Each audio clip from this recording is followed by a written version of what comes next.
প্রথমেই যে খবরের নজর রাখবো এই মুহূর্তের সবচেয়ে বড় খবর, মেডিকেল দুর্নীতির বিচার প্রক্রিয়ায় স্থগিতাদেশ। সোমবার ফের মামলার শুনানি, রাজ্যকে নোটিশ সুপ্রিম কোর্টের। সোমবার পর্যন্ত কোনো পদক্ষেপ নিতে পারবে না সিবিআই, নির্দেশ সুপ্রিম কোর্টের 5 বিচারপতি বেঞ্চের। বিস্তারিত জানবো, কথা বলবো আমাদের প্রতিনিধি রিমিক মাঝের সঙ্গে। রিমিক, ঠিক কি স্থগিতাদেশ দেওয়া হচ্ছে, বিস্তারিত জানাও। দেখো, যে দুই বিচারপতি মেডিকেলের রাজ্যের সরকারি মেডিকেল কলেজগুলোতে ভর্তি বেরিয়ে নিয়ে যে মামলা হয় কলকাতা হাইকোর্টে, এবং সেই মামলাটা নিয়ে কলকাতা হাইকোর্টের যে বিচারপতি অভিজিৎ গঙ্গোপাধ্যায় এবং বিচারপতি সৌমেন সেনের মধ্যে যে সংঘাত, সেই সংঘাত নিয়ে কিন্তু স্বতঃস্ফূর্তভাবে পদক্ষেপ করে বিরল বা নজিরবিহীন যে ঘটনা, তাতে স্বতঃস্ফূর্তভাবে পদক্ষেপ করলো সুপ্রিম কোর্ট। এবং আজকে সকালে সেই সুপ্রিম কোর্টের 5 সদস্যের বেঞ্চ, বিশেষ সাংবিধানিক বেঞ্চ, সেই বেঞ্চে শুনানি হয় সুপ্রিম কোর্টের প্রধান বিচারপতি DY চন্দ্রচূড়ের নেতৃত্বে। এবং সেই বেঞ্চে কারা ছিলেন, সেই বেঞ্চে ছিলেন বিচারপতি সন্দীপ কান্না, বিচারপতি BR গাভাই, বিচারপতি সূর্যকান্ত এবং বিচারপতি অনিরুদ্ধ বসু। এই 5 বিচারপতি সুপ্রিম কোর্টের এবং প্রধান বিচারপতি DY চন্দ্রচূড়ের নেতৃত্বে যে বিশেষ বেঞ্চ, সেই বিশেষ সাংবিধানিক বেঞ্চে শুনানি হয় এই দুই কলকাতা হাইকোর্টের 2 বিচারপতির সংঘাত নিয়ে। এবং সেখানে যেটা বলা হয়েছে যে কলকাতা হাইকোর্টের এই যে 2 বিচারপতি সৌমেন সেন এবং বিচারপতি অভিজিৎ গঙ্গোপাধ্যায়ের বেঞ্চে এখন কোন রকম এই মেডিকেলের ভর্তি জেডিওদের মামলার কোন রকম সুযোগ হবে না, কোন রকম বিচার প্রক্রিয়া চলবে না। বিচার প্রক্রিয়ার উপর স্থগিতাদেশ জানিয়েছে 2 বিচারপতির বেঞ্চেরই। এবং যেটা বলা হয়েছে আগামী সোমবার আবারও শুনানি হবে এই 2 বিচারপতির সংঘাত নিয়ে। সোমবার পর্যন্ত কলকাতা হাইকোর্টের 2 বিচারপতি বেঞ্চে সরকারি মেডিকেল কলেজের যে ভর্তির নিয়ম নিয়ে কোন রকম শুনানি হবে না, বিচার প্রক্রিয়া স্থগিত করা হয়েছে। এবং যেটা বলা হয়েছে যে বিচারপতি অভিজিৎ গঙ্গোপাধ্যায় এই গোটা মামলায় যে সিবিআই তদন্তের নির্দেশ দিয়েছিলেন, সেই সিবিআই তদন্তের ওপরেও কিন্তু স্থগিতাদেশ জারি করেছে সুপ্রিম কোর্টের 5 সদস্যের বিচারপতির বেঞ্চ। অর্থাৎ সিবিআইও এই মামলাটা এখন তদন্ত করতে পারবে না। আগামী সোমবার আবার হবে। পাশাপাশি আজকের শুনানিতে রাজ্যের পক্ষ থেকে যে 2 আইনজীবী ছিলেন, অভিষেক মনু সিংভি এবং কপিল সিব্বল, তারা আবেদন জানিয়েছিলেন যে অভিজিৎ গঙ্গোপাধ্যায়, বিচারপতি অভিজিৎ গঙ্গোপাধ্যায় যে নির্দেশ দিয়েছিলেন, সেই মামলায় যে নির্দেশ দিয়েছিলেন তার ওপর, সেই নির্দেশের ওপর তারা মামলা করতে চায়। সেই মামলার অনুমতিও কিন্তু সুপ্রিম কোর্ট আজকে দিয়েছে। সুপ্রিম কোর্টের 5 সদস্যের স্পেশাল যে সাংবিধানিক বেঞ্চ, সেই বেঞ্চ দিয়েছে রাজ্যকে অনুমতি যে বিচারপতি অভিজিৎ গঙ্গোপাধ্যায় 25 তারিখ নির্দেশ দিয়েছিলেন, সেই নির্দেশের ওপর, সেই মামলার নির্দেশের ওপর তারা মামলা করতে চেয়েছে, সেই অনুমতি দিয়েছে। পাশাপাশি কেন্দ্রের তরফ থেকে কেন্দ্রের সলিসিটর জেনারেল তুষার মেহতা এটা বলেছেন যে তারা কোনো বেঞ্চের বিরোধিতা করছেন না, তবে ডিভিশন বেঞ্চে তাদের আবেদনটা তারা লিখিত আকারে জানাতে চান। ফলে আগামী সোমবার আবার এই মামলার শুনানি হবে। সেই শুনানিতে কিন্তু পরিষ্কার হবে আপাতত 2 বিচারপতি, কলকাতা হাইকোর্টের 2 বিচারপতি সৌমেন সেন এবং বিচারপতি অভিজিৎ গঙ্গোপাধ্যায় এজলাসে এই মেডিকেলের ভর্তি বেরিয়েলের মামলা কোন রকম শুনানি বিচার প্রক্রিয়া চলবে না, তার উপর স্থগিতাদেশ। সোমবার এই মামলার আবারও শুনানি হবে সুপ্রিম কোর্টে।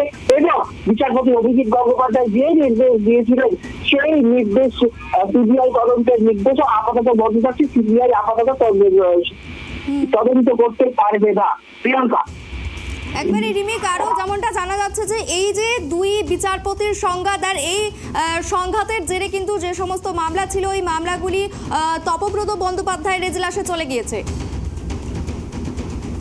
এটা কিন্তু 25 তারিখ, অর্থাৎ 25 তারিখ বিচারপতি অভিজিৎ গঙ্গোপাধ্যায় তার নির্দেশনামা লেখার পর এবং তিনি সেটা পরিষ্কার বলেছিলেন, তার সেই নির্দেশের কপি, রায়ের কপি তিনি প্রধান বিচারপতি, কলকাতা হাইকোর্টের প্রধান বিচারপতি TS শিবগঙ্গার কাছে পাঠাবেন এবং সুপ্রিম কোর্টের প্রধান বিচারপতি DY চন্দ্রচূড়ের কাছে পাঠাবেন।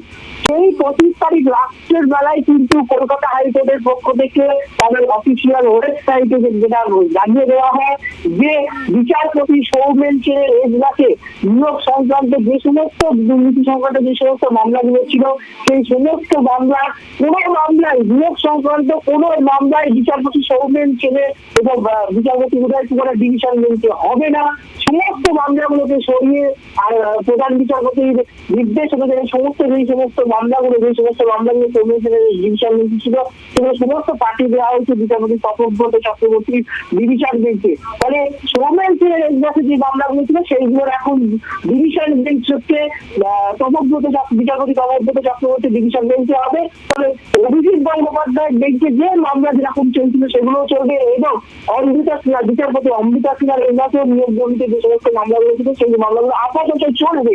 তবে সৌমেন ছেলের কাছ থেকে কিন্তু গত 25 তারিখ রাত্রেই সমস্ত মামলা সরিয়ে নিয়ে অন্য ডিভিশন বেঞ্চ বিচারপতি তপব্রত চক্রবর্তী ডিভিশন বেঞ্চে করা হয়েছে। যেটা কলকাতা হাইকোর্টের পক্ষ থেকে 25শে জানুয়ারি রাত্রির বেলায় তাদের অফিসিয়াল ওয়েবসাইটে সেই কথা জানিয়ে দেওয়া হয় এবং বিচারপতি অভিজিৎ গঙ্গোপাধ্যায়ের যে অভিযোগ ছিল সেই অভিযোগের ভিত্তিতেই কিন্তু তিনি যেটা সুপ্রিম কোর্টকে জানিয়েছিলেন তার নির্দেশে সেই নির্দেশের কপির ভিত্তিতেই কিন্তু দুই বিচারপতি সংঘাতের মধ্যে স্বতঃস্ফূর্ত হস্তক্ষেপ সুপ্রিম কোর্টে এবং আজকে তার শুনানি আগামী সোমবার আবার শুনানি হবে। সোমবার দিন কিন্তু পরিষ্কার ঠিক করতে হবে যে কি সিদ্ধান্ত নিতে চলেছে। কেননা বিচারপতি অভিজিৎ গঙ্গোপাধ্যায় কিন্তু সুপ্রিম কোর্টের প্রধান বিচারপতিকে নির্দেশে দিয়েছিলেন যে কেন সৌমেন ছেলের বিরুদ্ধে ইমপিচমেন্টের প্রক্রিয়া শুরু করা হবে না, তাকে বরখাস্ত করার প্রক্রিয়া কেন শুরু করা হবে না সে বিষয়ে সুপ্রিম কোর্ট কি ডিসিশন নেয় সেদিকেও থাকতে হবে নাকি বিচারপতি অভিজিৎ গঙ্গোপাধ্যায়কে স্বতন্ত্র করা হবে বা বিচারপতি অমৃতা সিনহা বিচারপতি সৌমেন ছেলের বিরুদ্ধে যে গুরুতর অভিযোগগুলো এনেছিলেন রাজনৈতিক তবে তাকে বোঝানোর চেষ্টা অভিষেক বন্দ্যোপাধ্যায় উজ্জ্বল ভবিষ্যৎ রয়েছে রাজনীতিতে তাকে ডিস্টার্ব করা যাবে না, লাইভ স্ট্রিমিং বন্ধ করতে হবে এবং অমৃতা সিনহার এজলাস থেকে সমস্ত নিয়োগ দুর্নীতি দুটো মামলা সরিয়ে দিতে হবে। এই যে কথাগুলো সৌমেন ছেলে তাকে বলেছিলেন বলে বিচারপতি অমৃতা সিনহা কলকাতা হাইকোর্ট এবং সুপ্রিম কোর্টের কাছে অভিযোগ করেছিলেন তার ভিত্তিতে বিচারপতি সৌমেন ছেলের বিরুদ্ধে সুপ্রিম কোর্টের ডিভিশন বেঞ্চ 5 সদস্য তারা কোনো ব্যবস্থা নেয় যাতে অভিজিৎ বন্দ্যোপাধ্যায়কে সতর্ক করা হয়। কারণ অভিজিৎ বন্দ্যোপাধ্যায় কিন্তু রাজ্যের অ্যাডভোকেট জেনারেলকে আগের দিন শুনানি চলাকালীন অন রেকর্ড রাজ্যের অ্যাডভোকেট জেনারেল কিশোর দত্তকে সরাসরি বলেছিলেন যে আপনি কিভাবে রাজ্যের অ্যাডভোকেট জেনারেল হয়েছে, কার চটি ফেটের বা কার বদান্যতার আপনি রাজ্যের অ্যাডভোকেট জেনারেল হয়েছে আমি জানি।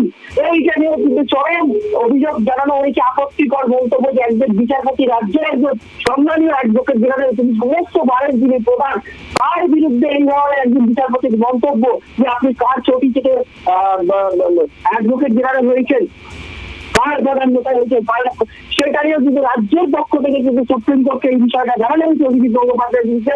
পাশাপাশি রাজ্যের অ্যাডভোকেট জেনারেল কিশোর দত্ত কিন্তু শুনানি চলাকালীন কিন্তু বিচারপতি অভিজিৎ গঙ্গোপাধ্যায়কে পাল্টা বলেছিলেন যে আমি শুনেছি আপনি তো বিজেপির প্রার্থী হবেন।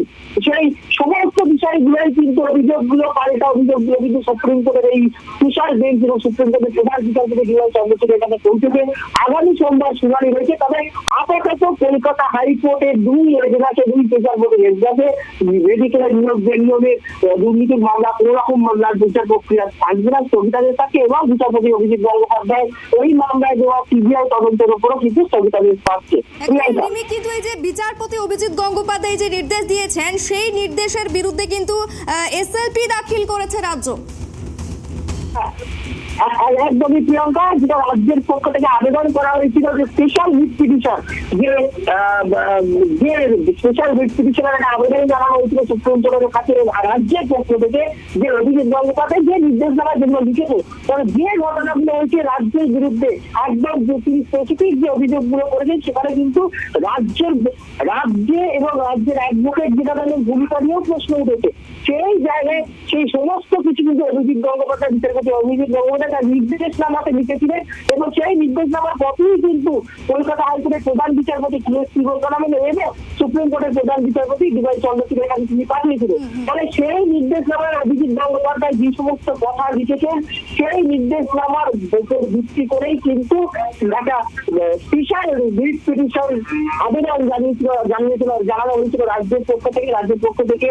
আজকে সুপ্রিম কোর্টের শুনানিতে ছিলেন হচ্ছে দুই আইনজীবী কংগ্রেসের দুই প্রবীণ বিজেপির নেতা অভিষেক বড়ু সিংভি এবং কপিল সিব্বল এই দুজন কিন্তু সেই আবেদন জানিয়েছিলেন যে 25শে জানুয়ারি বিচারপতি অভিজিৎ গঙ্গোপাধ্যায়ের নির্দেশ নামার উপর তারা একটা মামলা করতে চান। সেই আবেদনে কিন্তু সাড়া দিয়েছে সুপ্রিম কোর্ট তাদের অনুমতি দিয়েছে সেই স্পেশাল রিট পিটিশনটা জমা দেওয়ার। প্রিয়াঙ্কা, ধন্যবাদ রিমিক। জরুরিকালীন শুনানির শীর্ষ আদালতের 5 বিচারপতি বেঞ্চ হাইকোর্টের সিঙ্গেল ও ডিভিশন বেঞ্চের নির্দেশে স্থগিতাদেশ সুপ্রিম কোর্টের। আগামী সোমবার রয়েছে শেষ শুনানি। মেডিকেলে ভর্তি মামলায় স্থগিতাদেশ শীর্ষ আদালতের। কার্যত 2 বিচারপতির সংঘাত, বেনজির সংঘাতে কার্যত স্থগিতাদেশ দিলেন সুপ্রিম কোর্ট। সিবিআই তদন্তের ওপর অন্তর্বর্তী স্থগিতাদেশ।